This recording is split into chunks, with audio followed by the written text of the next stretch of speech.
Here we have a proton situated between two parallel plates, creating a nice, strong, uniform electric field.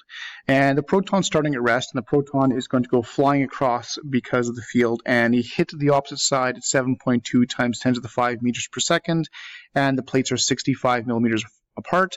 Now what we're going to do is we're going to try and find the electric field strength. Now there's a couple ways we can do this, and one way to do it is to use energies. So what I could do is I could find out the kinetic energy of the proton when it hits the opposite side. I know the mass of a proton, I have the speed it hits with, so if I do that, I can find out the kinetic energy that it hits with is about 4.33 times 10 to the negative 16 joules.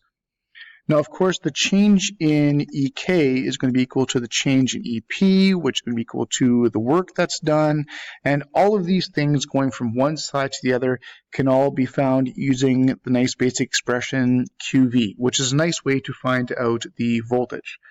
So if I find the voltage for my plates, voltage would then be the change in energy divided by the Q value. So I'll take my 4.33 times 10 to the negative 16 and divide it by the charge of a proton. And with that calculation, I can find out that the voltage or potential difference across the plates is approximately 2700 volts. Once I have that, finding the electric field is actually pretty simple.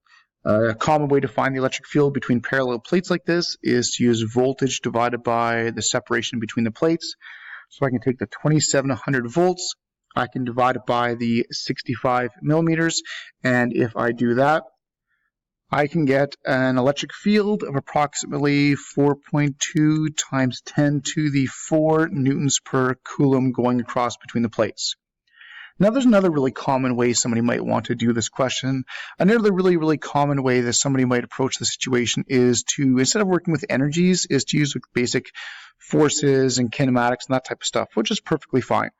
You've got the speed that it hits at, you've got the distance that it went, so using distance equals 1/2 AT squared, you could find the acceleration that the charge had. Once you have the acceleration of the charge, you could easily find the force that was used by the charge, F equals ma, and you could use that to find the force. And of course, force is then equal to QE, and then you could solve for the electric field strength that way. So that's another really common way somebody might solve this question. It doesn't really make any difference which way you actually do it.